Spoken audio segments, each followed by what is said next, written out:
Why do you go like this? Is that the same? You can start.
Just making sure I do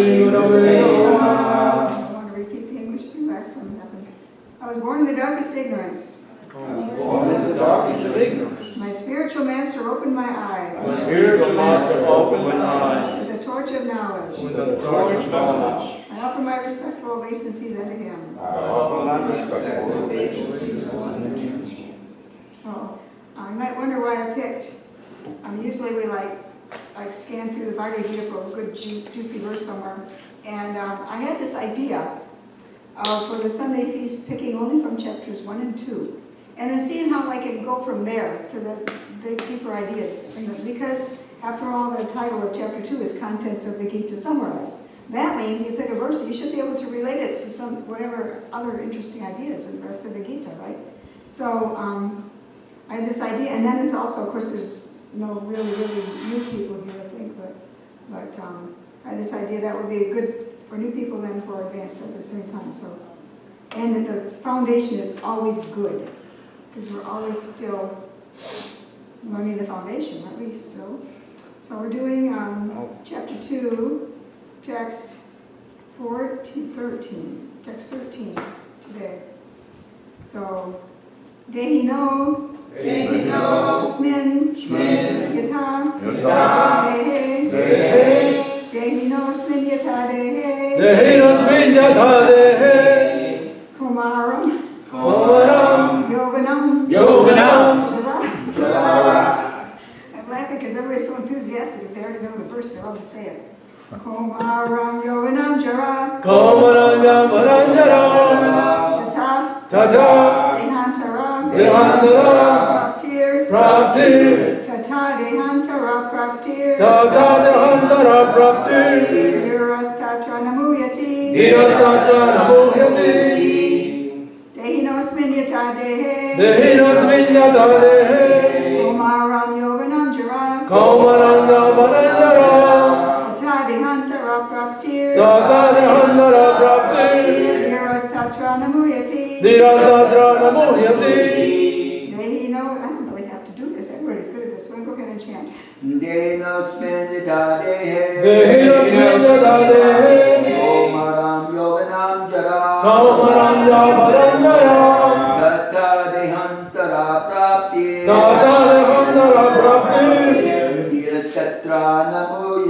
Nirastatra Namuyati. Dehinosmin Yata Dehe. Komaram Yoganam Jara. Tata Dehantara Praptir. Nirastatra Namuyati. Dehinosmin Yata Dehe. Dehinosmin Yata Dehe. Komaram Yoganam Jara. Tata Dehantara Praptir. Nirastatra Namuyati.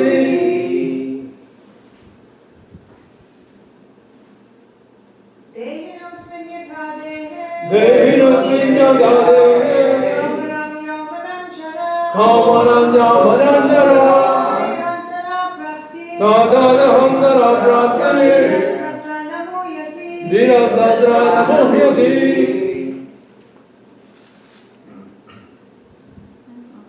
You want to do it?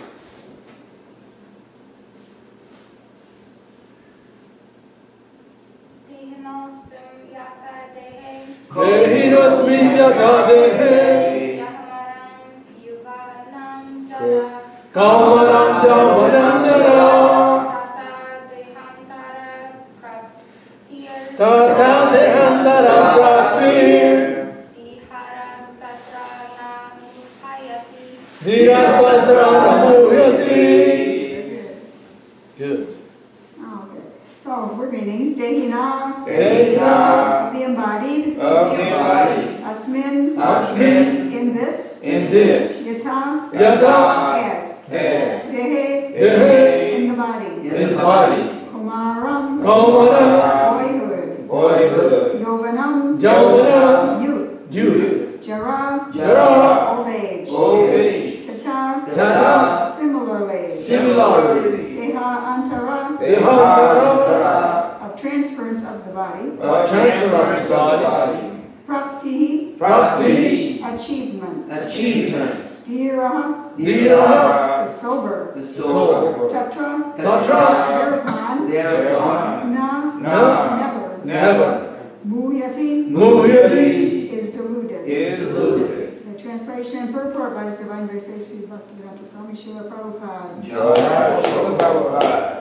As the embodied soul continuously passes in this body from boyhood to youth to old age, the soul similarly passes into another body at death. A sober person is not bewildered by such a change. Please repeat. As the embodied soul continuously passes in this body from boyhood to youth to old age, the soul similarly passes into another body at death. A A sober person is not bewildered by such a change. Purport. Since every living entity is an individual soul, each is changing his body every moment, manifesting sometimes as a child, sometimes as a youth, and sometimes as an old man. Yet the same spirit soul is there and does not undergo any change. This individual soul finally changes the body at death and transmigrates to another body.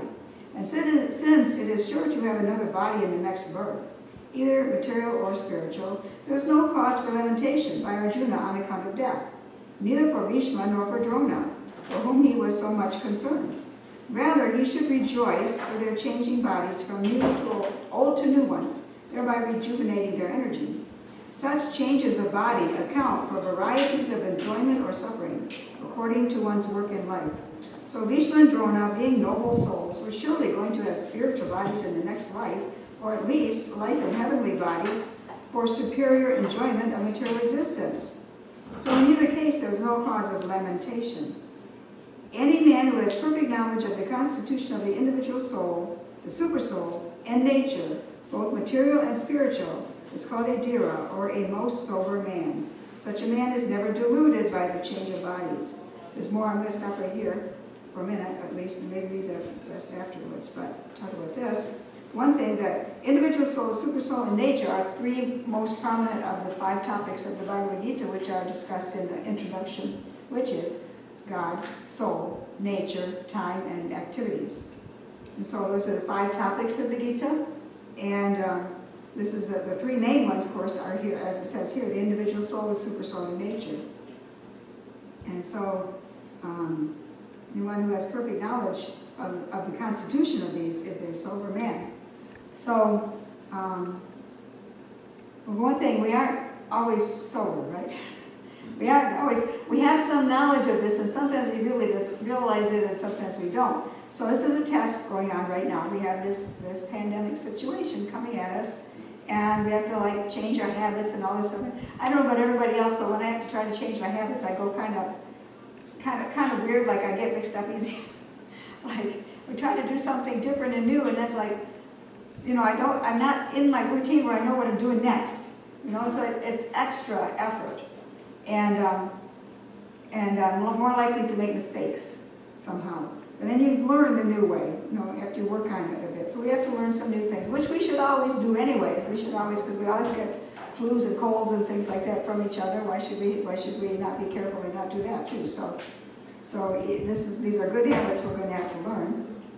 And so anyways, a sober person is not bewildered. I was going to say, first of all, that those of us who were raised in the West and taught that there's no such thing as reincarnation, the operative part of this verse, the operative section, is these words, the soul similarly passes into another body at death. Wow, that's a statement that's the essence of this verse for a person who doesn't yet believe in reincarnation and is taught that there's no such thing. So that was, when I was new, that was the big deal. Into another body at death, that was really hard to understand. Now we got to the point where we got that part kind of understood. Then we have this is the operative part. A sober person is not bewildered by such a change.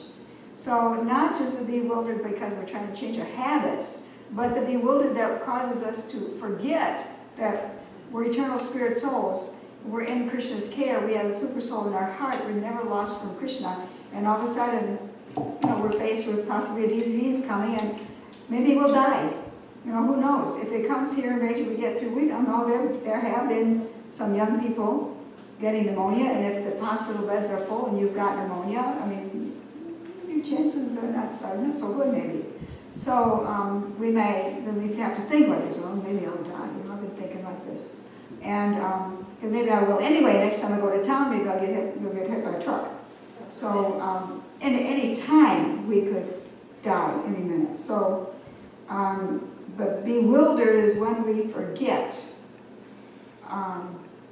When we get scared about something coming, perhaps we're facing some big thing, we forget that we're eternal spirit souls, we're not the body. We forget so easily, right? So, but at the same time, we're supposed to protect our body. So we have to do the needful. I'm not saying that we don't have to do that. We do, and I'm going to talk about that too.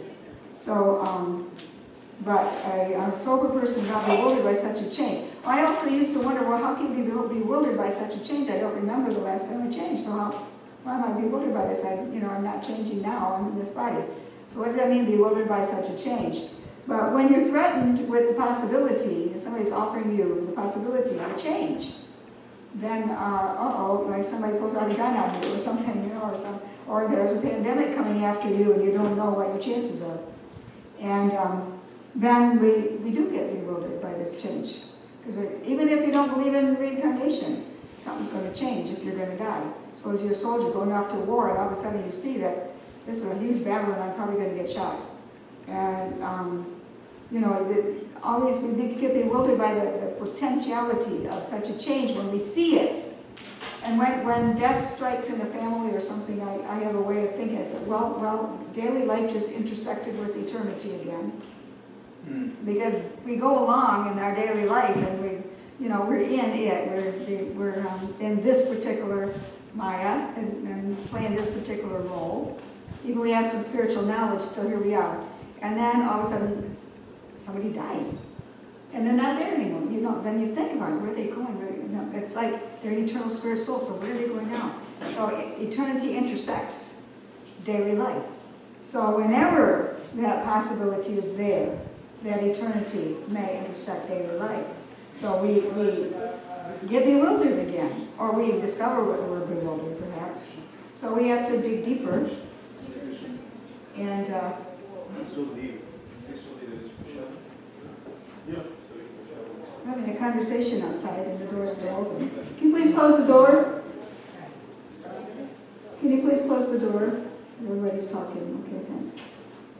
I don't know if it bothers anybody else, but I'm the one trying to organize my thoughts. So, let's see. So we need to, more and more realization about how we get a new body. It'll be a new body. It'll be young. It'll be either material or spiritual, but it'll be young again. We're trying to enjoy this body. It's getting harder and harder, so it'll be a new body young. So anyway, there's so much, by chanting Hare Krishna, we gradually get realization, a little more and more. Like I understand that when Prabhupada was in the early days of the movement, he was giving talks, classes, and he always talked about how you're not that body. And his disciples said, "Can you talk about something else? Because we got to understand this part." And he said, "You don't understand yet. You don't understand." And in some ways, we don't understand yet, even after years in the movement, right? We don't fully understand. It's really hard. So that's one point. So when something comes along like this and everybody's getting a little afraid, because you can see the possibility, whereas you're not afraid to go to town, and even though you could get hit by a truck and killed, you're not afraid because we don't see it. So everybody's talking about this could happen, this could come here. And so we start thinking, we start practicing thinking, I'm not this body. But that doesn't mean that we don't do the needful, that we just, it's just depend on Krishna and don't worry about it. Because there's another verse I was going to go to. I'll just go straight to that in 12. Rather than the rest of this purport, it's more interesting to me right now.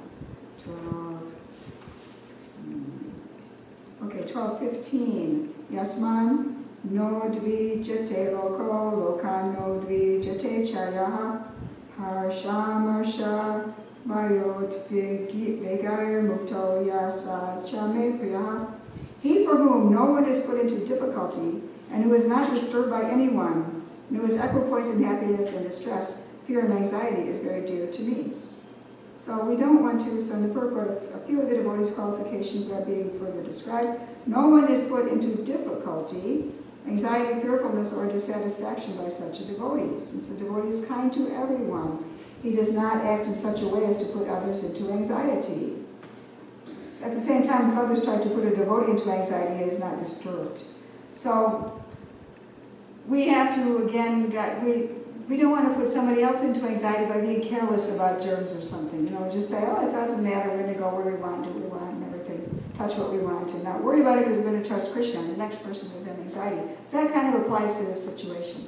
It has many different kinds of applications, but a devotee is considerate of others, not just saying, we don't have to worry because we're trusting Krishna, that's what I'm saying. So we have to be real considerate of others. We don't really want to say our elderly friends, I'm one of them, right? Our elderly friends dying or getting really, really sick. We don't really want, even if we are just this body, we don't really want to see that, do we? So we want to follow the rules, do the best we can to be careful about how to not transmit this thing so that things can go well. It's courtesy. If nothing else, it's courtesy to other people to try to follow the rules according to they say. Some people are saying, oh, it's plot. Now they got us all where they want us. They got us all under control, and that's what they want to do. But I don't think any government really wants to tackle that, trying to get all the people like uprooted and moved where they want to be cut off from each other. My gosh, what a job. Do you think that the governments really want to do that? I don't. Not our government anyway. Maybe even Russia and China, they don't want to desire, they don't desire. This is not like the first steps where they can have that kind of control over their population. It's a huge job and it's a mess, right? You can say? Just really quick, my Devesha sent something from her family, her in-laws, and one of them was reading a book, like prophecies. This has been prophesied. Yeah, supposedly. and even with a paragraph that said, in 2020, there will be an epidemic that will be, global. Yeah. And, so that kind of, even though there could be many theories about how it originated, it's just part of destiny, or, This is part of what happens. I understand they were making viruses like this in the lab for weaponizing viruses. And it's like let's make an atom bomb in our backyard and see if we can blow up Russia. And boom, that was your backyard, So it's kind of stupid. I don't think anybody is doing this as a way to get the world under control, because it's not going to work. And that would be a stupidly hard job. So, but people are fearing that way. That they're thinking some people are thinking like that. That it's all, some people are saying it's a hoax, it's fake news. Some people are saying it's a ploy. They let this virus out so they can get us all under control and everything. I don't think so. It's just, although people do have been messing around with weaponizing viruses in highly controlled labs, and it's possible, there's some evidence that it might have been something like that got loose. It might have also been by the bad behavior of having these so-called wet markets, meaning bloody markets, where they have live animals and kill them there and you take them home and eat wildlife and like that. So maybe it came up through some wild animal, or maybe it come from a lab, but somehow I don't think anybody wanted it to escape in their backyard and create great disturbance and put everybody into inconvenience. So somehow it was an accident by possibly some kind of stupid behavior or some kind of just nature. So, and just because they predicted it, I don't know, some of these people are clairvoyant too, so it doesn't mean they planned it. But some things have been probably planned, but busy minds. But it's like, anyway, mainly we just treat it like a disease that is out and around, and we have to have some consideration and politeness for each other, to not, the devotee heart doesn't want to disturb other people, so we follow the rules and try to keep this thing from spreading so that everybody can be peaceful. So anyways, I just thought that applied here.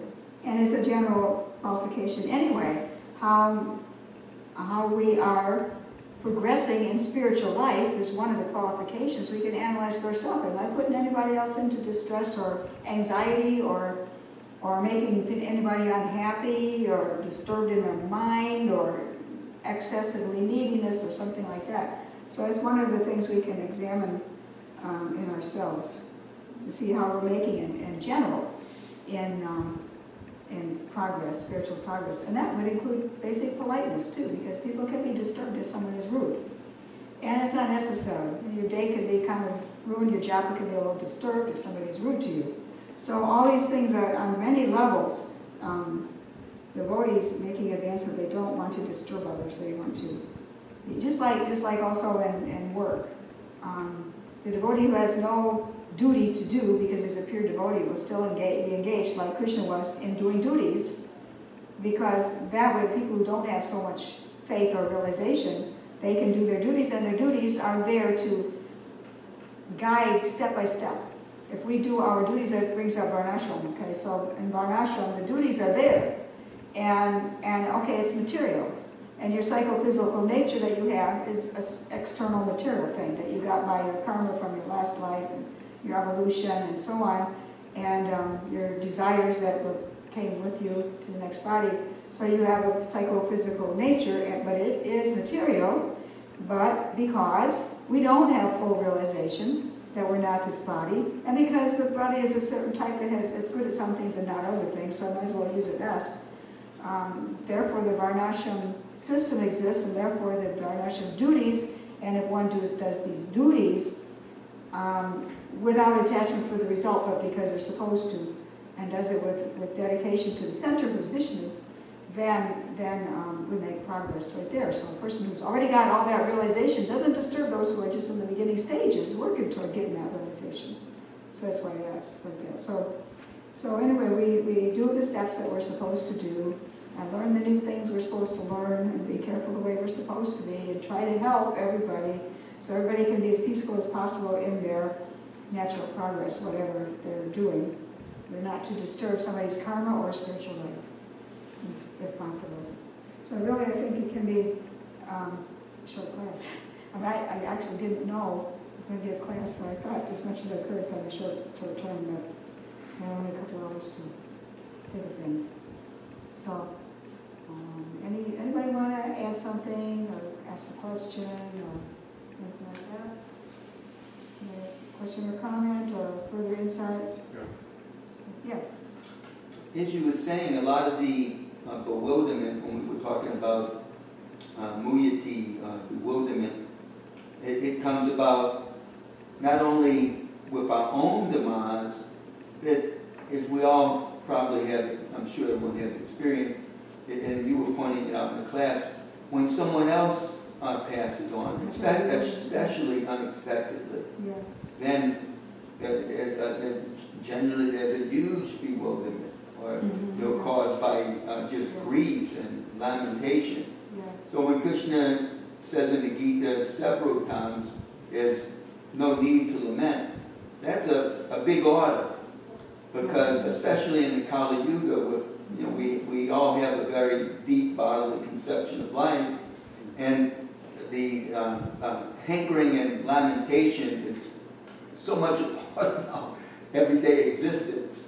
So this is a very powerful verse that Srila Prabhupada emphasized, because it's like the foundation of the whole Gita, that the soul passes to another body at the time of death. There's no reason to lament.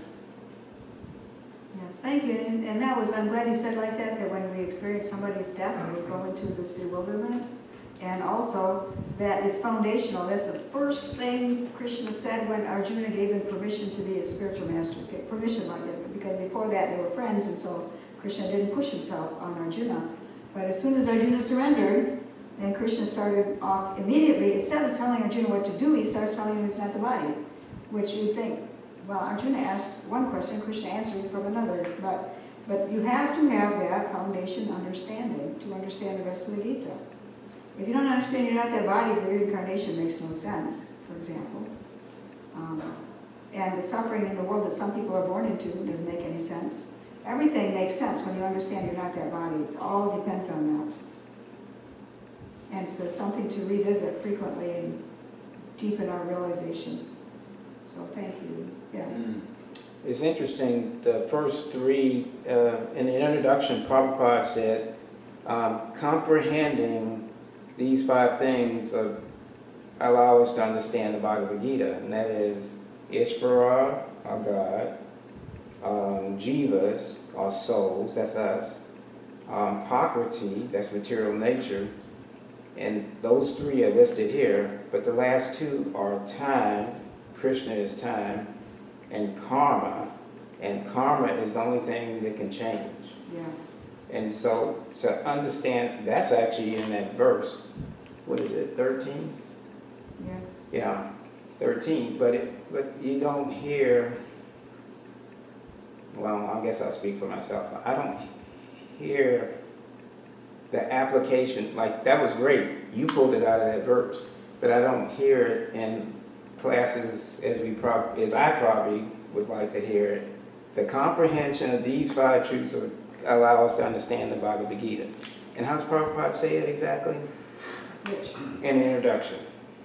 yeah, like, it's like 8 pages or something. No, that little sentence though. Comprehending these 5 things. Yeah, I can't remember the exact sentence. Yeah. But that's those 5 things. If you said, what are the 5 topics of the Bhagavad Gita? If that was a question, I think a lot of devotees would know it. They may not know it It's not, if they read the introduction. For years I thought I had read the introduction and it was so massive I didn't want to go back and reread it. And I thought I had read it, but I didn't. So when somebody was talking about 5 topics, I thought, you learned this deep thing. and It's right there in the introduction. that's the first thing. If you actually go through a well-planned Bhagavad Gita study, you will get that paragraph will be front and center, Yeah. because then you can hang everything you learn on those 5 topics. Yeah.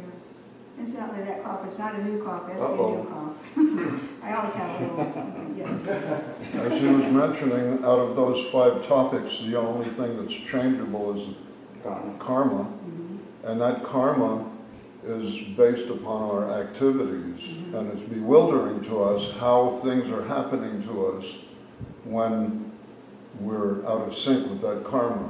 When we're Krishna conscious, we're aware we have these faults, these flaws, these problems will come. Yeah. Another thing, you done?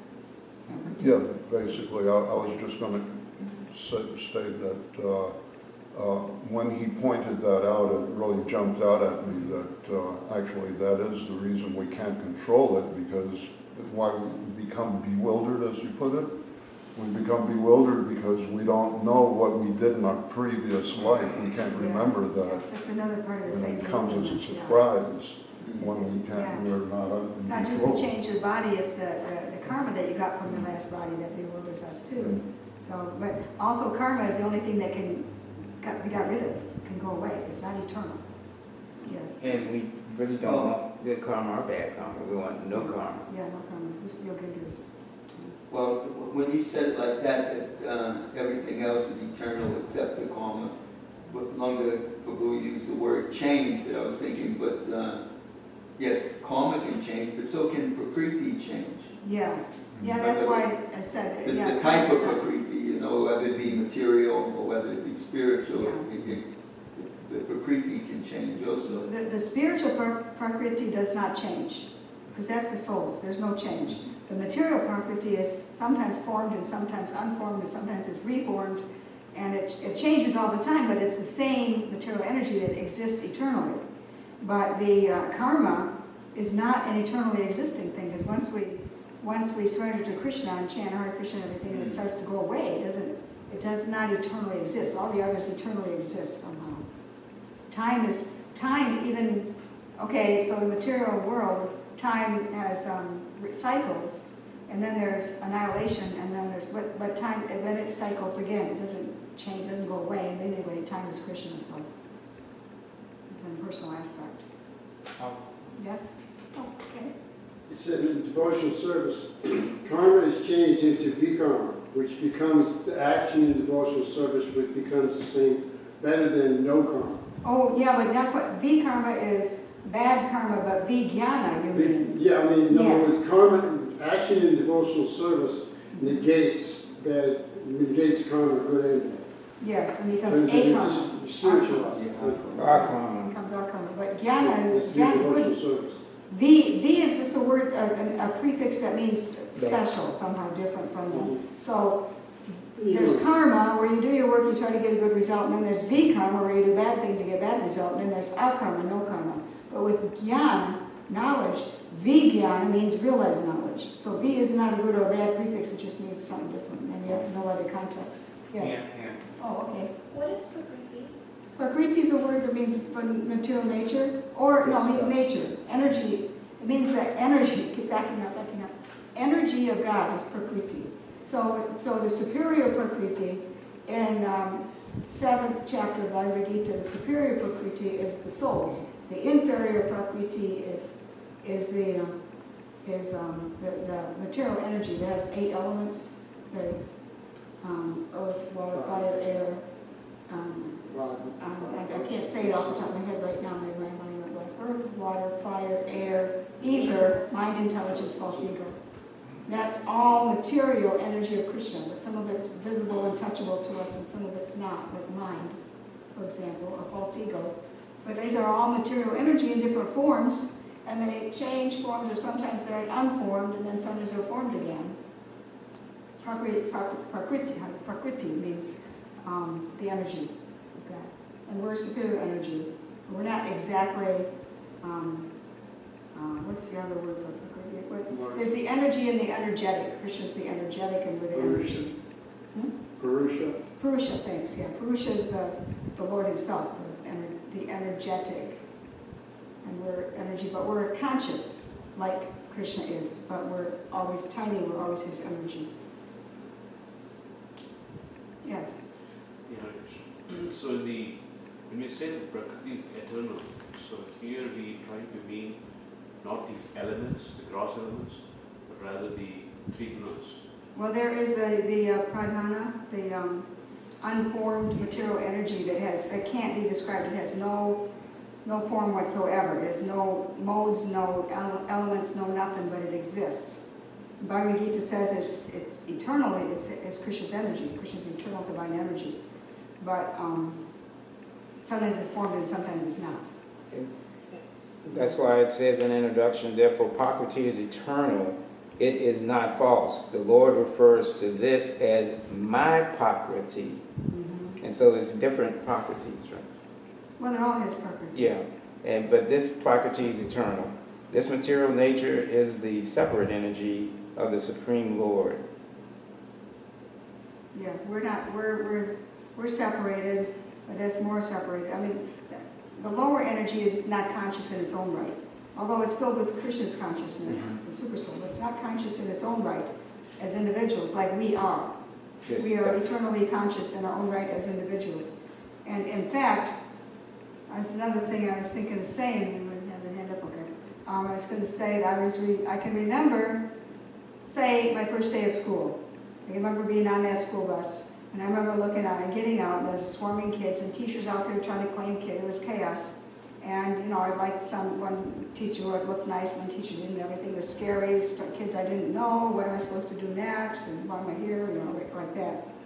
That person, that consciousness in me that was observing these feelings and these instances is exactly the same, unchanged central point of consciousness that now observes. I'm sitting here on this Vyasasan giving class, and there's people around you and I feeling this way about it and everything. It's the same central point of consciousness that doesn't ever change. But what it is looking at changes, and it identifies with what it's looking at. I no longer identify with that 5-year-old little body, but I identify with this one, and I don't, whatever body I got, I don't want to let go of it, I don't want to lose it, no, I don't want to die, but it's going to be the same central point of consciousness. It's going to be me. I'm just going to be observing different things. Yes. You have a hand up? Yeah, it seems like Arjuna's bewilderment had more to do with the Yoga Maya curtain that was over him because he was such a cultured individual, and at the same time he had this really intimate friendship rasha with Krishna. So it's like Krishna had to pull back that Yoga Maya curtain, not the Mahamaya curtain, because Arjuna is an eternal associate, he's fully self-realized soul. So it seems like it even plagued him through the battle that he had this etiquette, with Bhishma Dev and so forth, that he couldn't really put his heart into the battle because of this really strong feeling of etiquette and relationships and so forth. So Krishna had to kind of pull back that curtain to let him see that actually it's the spiritual, it's your service to me that matters more than anything else, above and beyond all other considerations. It's such a deep topic. Even in the first chapter, see, everybody's into this class. It's the first and the second chapter of Bhagavad Gita, but it never gets old. You never outgrow it. It's always fresh. It's always good, always deeper, deeper, deeper.